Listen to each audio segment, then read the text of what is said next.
This Advent season, I want to help you discover a mind that focuses on what you have and let go of disappointment over how this Christmas looks different from years past. In the midst of the celebration of this time, take just a few minutes with me to pause and reflect. There is so much depth to be discovered in the treasure of a God who loves his creation and came down to be part of it. So find yourself in a comfortable seated position. Allow your back to be completely straight, as if there was a string pulling your head up and aligning your spine bone by bone, stacking your vertebrae on top of itself. Gently close your eyes and bring your focus to your breath. Deeply inhale into the depth of your stomach. Not a breath in your sternum, but a breath that goes all the way down. And as long as you inhaled, exhale for the same amount of time. Today, I want to encourage you to fight guilt of the Christmas season. Sometimes it's difficult to hear the actual voice of the Creator amongst all the voices telling you how you should or shouldn't celebrate this time. If you're willing, allow the King of this season to come in and bring warmth to your heart as you deeply inhale. Receive his joy as you exhale. It is okay to receive this joy in this season, even as someone who desires to also care for others. It is a good thing to recognize the unique excitement of December and the change we can feel in the air. Tradition, family, celebration are all things we are able to enjoy because of what God has done in this season. We can celebrate. We can delight in this time. We can be the most joyful, and it is because of Jesus. I want to remind you of what the Jewish people were waiting for, the one who had been prophesied for many years, which allows us to truly have joy in this time. We can have joy because this is true. Ancient prophecy tells us this about Jesus 700 years before the first Christmas, before God came to earth as a servant. Allow these words to soak into your body, soul, and spirit. Allow your mind to bring images and colors to these words. The Lord says, "My servant will act wisely and accomplish his task. He will be highly honored. He will be greatly respected." Many people were shocked when they saw him. He was so scarred that he no longer looked like a person. His body was so twisted that he did not look like a human being anymore. But many nations will be surprised when they see what he has done.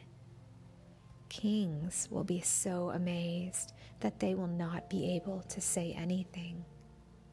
They will understand things they were never told. They will know the meaning of things they never heard. Who has seen the Lord's saving power? His servant grew up like a tender young plant. He grew like a root coming up out of dry ground. He didn't have any beauty or majesty that made us notice him. There wasn't anything special about the way he looked that drew us to him. People looked down on him. They didn't accept him. He knew all about pain and suffering. He was like someone people turn their faces away from. We looked down on him. We didn't have any respect for him. He suffered the things we should have suffered. He took on himself the pain that should have been ours. He was crushed because we had done what was evil. He was punished to make us whole again.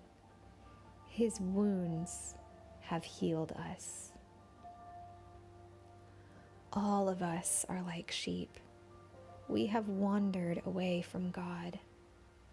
All of us have turned to our own way, and the Lord has placed on his servant the sins of all of us.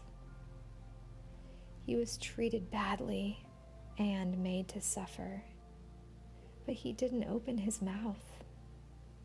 He was led away like a lamb to be killed. Sheep are silent while their wool is being cut off. In the same way, he didn't open his mouth. He was arrested and sentenced to death. Then he was taken away. He was cut off from this life. He was punished for the sins of my people. Who among those who are living at that time tried to stop what was happening? He was given a grave with those who were evil. The Lord says, it was my plan to crush him and cause him to suffer. I made his life an offering to pay for sin, but he will see all his children after him. In fact, he will continue to live. My plan will be brought about through him. After he has suffered, he will see the light of life, and he will be satisfied. My godly servant will make many people godly because of what he will accomplish. He will be punished for their sins. So I will give him a place of honor among those who are great.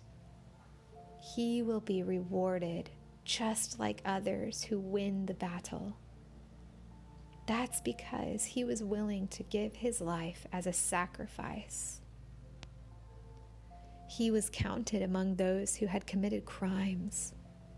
He took the sins of many people on himself, and he gave his life for those who had done what is wrong.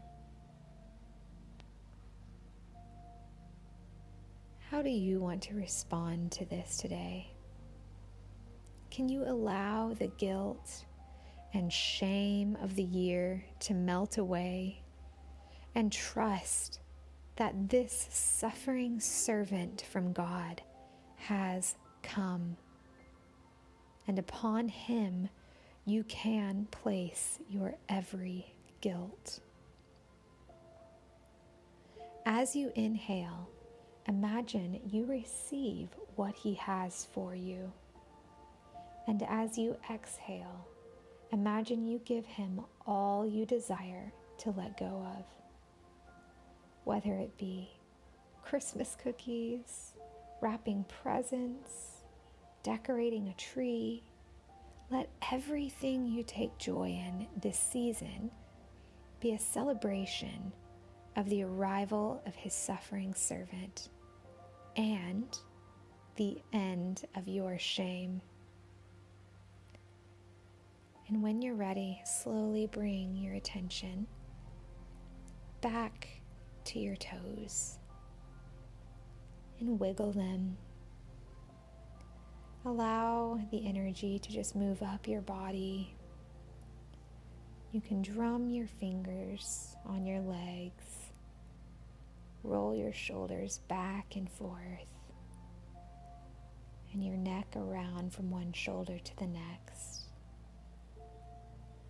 And after one more deep inhale and exhale, slowly allow your eyes to flutter open